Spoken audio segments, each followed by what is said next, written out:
how do you go about like preparing your material or your own personal material? How do you go about like actually finding jokes that you think are funny and, you know, having the womanhood to stand up there on stage and say, I'm funny?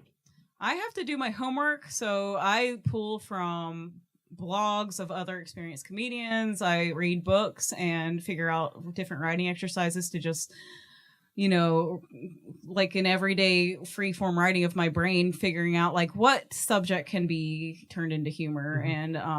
And that's basically what I started to do. And then I would look at other comedians and look at how they structured a joke and like kind of like look at the same minute and a half of the joke and record like where the setup was, where the punchline was, where, you know, the act out was, and just see like how are they getting the laughs. And I kind of had to just like research it instead of winging it. And you know, like just watching other comedians definitely helps, like big time.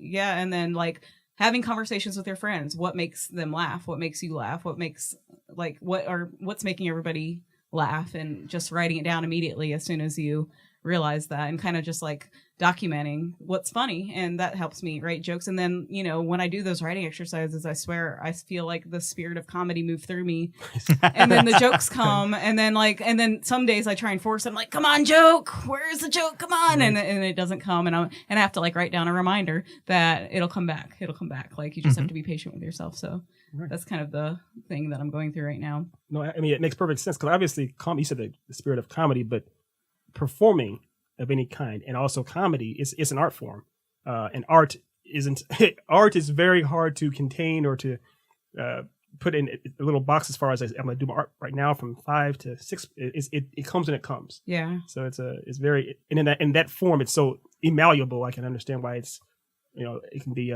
stressful. Yeah, totally. And you can go through like a 2-week depression period where nothing comes, you know, like nothing comes up and you're like, I'm not funny. Why am I doing this? And then it comes back after your chemicals all balance back out. And, you know, after you see the sunshine and, you know, stuff like that. So. So I have a couple of questions. They're stacking up. So first, just kind of a throwaway, you know, probably, you know, this is more for comedians. This is probably like a question, but Marvelous Mrs. Maisel, what do you think of it? Have you seen it? Yeah. So my friends were telling me I should watch the show because I'm a mom and Mrs. Maisel is a mom. And the setup of the show is basically Mrs. Maisel is this like uptown New York broad who's married and has 2 children and basically has her whole life taken care of. And then all of a sudden her husband says he's leaving her, and she's super funny naturally. And then she goes on stage one night after being upset that her husband left her, and she killed it at comedy, but she was very drunk. So the show is basically about her realizing she loves to do stand-up. And then, so basically that's what it's about. And so my friends told me I should have watched it, and I was like, no. It was like right when I first started doing comedy, and I was like, I don't want her to get in my head. Like, I heard that she like gets like good really fast, and I don't want to like steal her jokes. Yeah. I don't want to. I didn't want to like have her, I guess her dialogue in my head and try and copy it too much. So I put it off for a few months, and then I started watching it like late March. And then I loved it. I thought it was a great show. I think it's solid. I think that it has heart. There's like a good balance of comedy and drama in it. And yeah, so that show, I like it. I mean, I'm looking forward to the 3rd season. Do you feel like, because obviously it's one of our Nate and I's favorite shows also. And we can relate as far as somewhat, not too much, but do you feel like it kind of captured the essence of trying to be, especially a budding stand-up comedian, regardless of gender or anything else background, but just trying to be a stand-up comedian? Yeah, like in the beginning when she was, you know, bombing, but trying the same material, but trying new things with it, like definitely. Yeah. I think that her, like as a mother, her kind of having like a maid watch her kids a lot and or her mother watching her children a lot, and her getting to go out more often is kind of unrealistic if you're watching it as a mom-median. Right, yeah. Because Mom-median. Yeah. I love that. And I'm like, it's not fair. She gets to go out after her kids go to bed every night and try her stand-up, and it's hard for me because I only get to do it twice a week because of my limited time to be able to leave my home. And so like in that aspect, but she also lives in a different time, and she lives in the city. But yeah, I can see the struggle is real even with her, and just having her family reject it. I've gone through that too. Of course. You know, I totally relate to like her dad, you know, being like, how is that funny? I don't understand how that can be funny, and just nitpicking apart her jokes. My father, he's not going to listen to this. He definitely does the same thing. Yeah. So, I mean, totally like, it's not going to be exact relations, but I totally relate to a lot of the stuff going on. Yeah, sure. Yeah. I have a question, but if you have one, I'll let you answer. No, you go ahead. I've got another, but it's, take okay. it. Well, mine just based off what you just said just then. Have you ever bombed before or thought a joke would crush and it kind of fizzles out? How do you bounce back from that? Or can you bounce back from that? Yeah, it gets easier the more you do it, unfortunately. So the first time I bombed was like the 4th or 5th time that I went up, and I mean, my ego was crushed. I was like, how am I going to get over this? Right. And then, but then, you realize that everybody's bombing, even the best of comedians who have been doing this for a very long time. They're bombing. And sometimes you're going to say a joke and it's going to work with the crowd. And then the next time you do the same joke, right, it's either like you're not believing it, your energy's off that day, or like everybody's energy's off. And then the same joke just gets complete silence. And you just have to accept, like, it's not always going to be, laughter and butterflies and candy canes, so.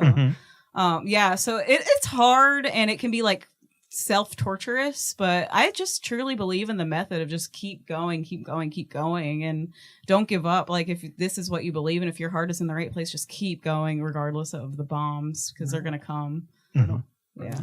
I remember there was a really interesting movie that came out. It had to be around 2003, 2004. Actually, I think it was a documentary on HBO, and they followed a brand new comedian who was trying to make it, and Jerry Seinfeld. Yeah, comedians. Oh wow. Comedians. Yeah. And it was following Jerry Seinfeld as he essentially had decided, I'm going to get back into stand-up comedy, but I'm not going to use any of my old material. I'm starting from scratch. Mm-hmm. So it was following an established comedian trying to do it, and a brand new comedian. It's very interesting, and if you haven't seen it, I highly recommend you check it out. But one of the bits that I found that has always stuck with me is Jerry Seinfeld talking about how he said, it's amazing how there will be a joke that you think is perfect, and you nurture that joke and you care for it and you try to just get it to fly. You try to get it to leave the nest, and it just keeps flopping and flopping and flopping. But then you'll have another joke that you think is crap, and you throw it out and it kills. Right. He said, I'll never understand it. He said, but always trust it. He said, if this joke that like you think is great and it just keeps dying, there does have to be a day where you have to just let it go, Right. But with other things, like even if it's a throwaway joke that you're not interested, like that you don't think is funny, but it's killing, you might want to keep it in your act because it's doing well, Right. Yeah. I'm sorry. No. I just wanted to say something based on what you. So yeah, I've had these like throwaway jokes that I just say that are just easy jokes, and like the audience is like, and I'm like, really? That one? Are you sure? Okay, I'll do it next time. All right, this is going to keep happening. But my brilliant joke about the Sparrow Hill subdivision, no one's getting it. What's a sparrow? But that was one of not to diverge too much. Remember Johnny Carson? I know you saw him before too. He used to live for those moments where he'd be up there doing his monologue and they would bomb, and he would like pull the mic down. He'd like, hello, testing. He would play it. He would own it. Yeah, he would own it very hard. So that kind of became part of his material. And I remember in that documentary, Comedians, there's a part where Jerry Seinfeld, because he's tossed all of his old material, and he's on stage at a small venue, about the same size as the venue that you go for your open mics, and he completely forgets his joke. And he's like up there, he's like for a while. And he's like going through his notes. I can't with the joke. He's like, it's very painful. It's like, this is Jerry Seinfeld, more or less still around his peak, and he's up there just like, he has no idea what he's doing. Like seeing him dumbfounded. He's like, it's so hard to get comfortable. And I imagine it's the same way for you or we've done improv. It's like there's a safety net with improv because you're with the group. If I have a really bad day up there, at least I'm with Andy or you or somebody else. We can kind of try to lean on each other. When you're up there, if you have a bad day, if you tell a bad joke at the beginning of your 7-minute set, you have 6.5 more minutes to let it go, and you're like, well, I'm screwed, because it's a very different thing. I can't imagine what the kind of pressure is like.